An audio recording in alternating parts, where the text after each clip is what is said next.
In Orlando, Florida, a group of enthusiasts came together to celebrate a passion for their slightly less than cuddly friends.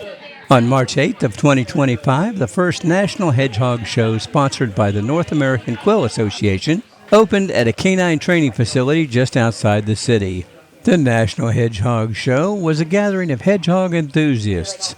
People with and without hedgehogs came together to show their hedgehogs, win ribbons and bragging rights, and in general share their love for these adorable animals. New people who just wanted to meet their first hedgehog and longtime fanciers came to share knowledge, learn, and experience the fun of getting together. Now, just in case you didn't know, hedgehogs are small spiny mammals belonging to the family Erinaceidae. They are known for their distinctive coat of sharp spines. These are actually modified hairs. These spines serve as a defense mechanism against predators. One might think that they're related to porcupines, but they are completely different creatures. Hedgehogs, when threatened, can curl up into a tight ball, causing the spines to protrude outward. That makes them a little tricky to hold and pet, but there are no predators here, just folks that got together to enjoy and share their love for these adorable little creatures.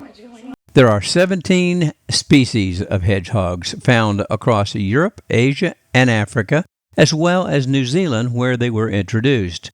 Hedgehogs are nocturnal creatures, meaning that they're mostly active at night.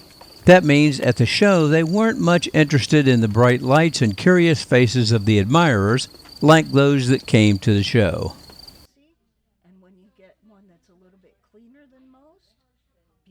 My name's Kelly. And Kelly, what brings you here today?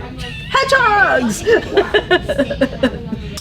So my name is Michael Cantillo, and I am from the northwest panhandle of Florida.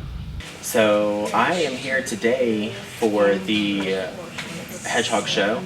We are looking at some long-eared hedgehogs today. We did our African pygmies yesterday. And I'm here to assist judging and to train to become a judge. Hi, my name is Billy Rodriguez. I am from Orlando, Florida. We are here today because we are attending one of the first hedgehog shows ever in the Southeast, so we're really excited to start promoting hedgehog shows in our area. I am Antigone Means of Hedgehog Valley. I am here to support the show as the master judge and representing the North American Quills Association. Hey everyone, I am Michael. I am 30 years old and I am a hedgehog owner in Central Florida. So what brought me to the Florida Hedgehog Show is I'm in a Facebook group called Hedgehog Snoots and someone posted about it. I did not even know that these kinds of things happened or existed, but I read that we could bring pets in addition to pedigree hedgehogs, so I was like, alright Oatmeal, let's go, let's do this. And yeah, so here we are. So what drew me to hedgehogs is their personalities, their looks. They are so unique in every single way. No two hedgehogs are the same. And especially recently here in the US, now we have two species of hedgehogs that we can enjoy. The African pygmy hedgehog, which is classic for most people when they see them, and then the long-ear hedgehog, which is very unique with their long ears and larger size. So it just makes it just a much more fun animal to have. It was the cutest thing I had ever seen in my life, and I was like, oh. So I fell in love with hedgehogs, and I started collecting hedgehog things and was obsessed, and I never even thought I'd ever have one in my house. So later on, I was in my master's program in Idaho, and I went to a pet store, and I saw one, and I was like, it's an African pygmy hedgehog, and I'm like, oh. Alright, so we're going to introduce you to Oatmeal now.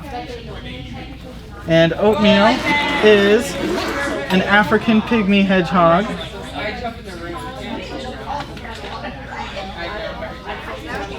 Alright, this is Oatmeal. Let's give him a second to unball here.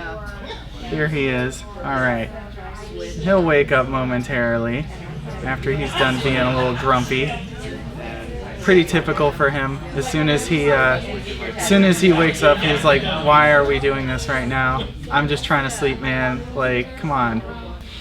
So becoming a judge takes experience. It takes experience with the animals, not only the standards that we have outlined for the hedgehogs, but it takes experience with breeding in an aspect as well, to know what to look for in an animal, to know about what's normal for the animal and what's abnormal for the animal. To know about the different colors of hedgehogs, but it's not limited to breeding. We also invite pet owners to become judges as well, because that is a big part of it. You can be very experienced with hedgehogs despite not having bred them.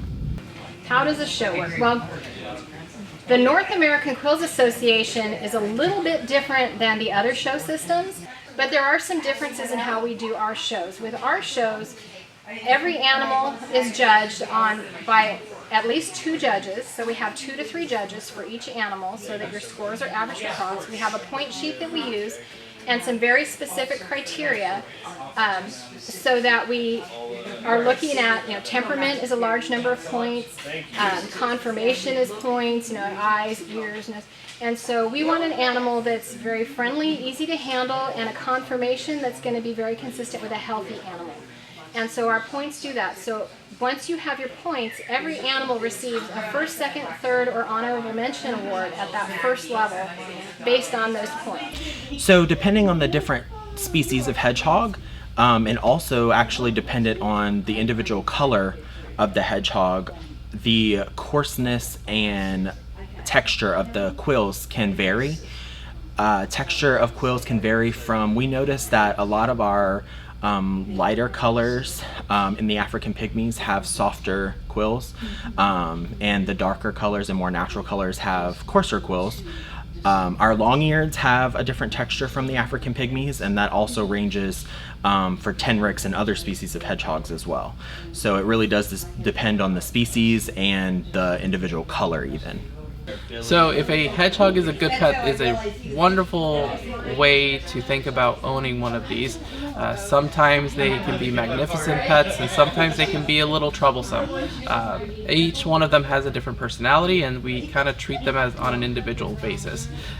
For some individual owners with a lot of animal experience, they can be wonderful pets, very easy to take care of just based on their experience level, and those with a little bit less experience, they can be a little tricky.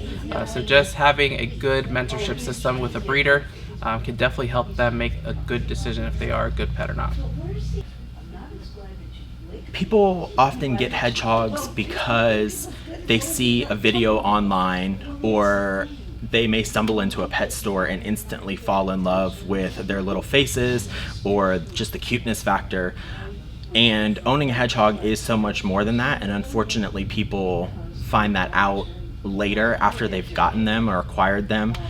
We've seen rescues come in that unfortunately didn't get taken care of properly, and that's not from a lack of effort, but maybe a lack of knowledge. But I think that the number one reason overall for someone to get a hedgehog is probably because of the cuteness factor, and from seeing them on social media, especially with the amount of social media presence we have in today's times. So if you're looking for a reputable breeder in hedgehogs, we have a couple resources, but the main resource that we're using right now is hedgylist.com. That actually lists all the registered breeders in the United States that are breeding pedigreed lines of hedgehogs.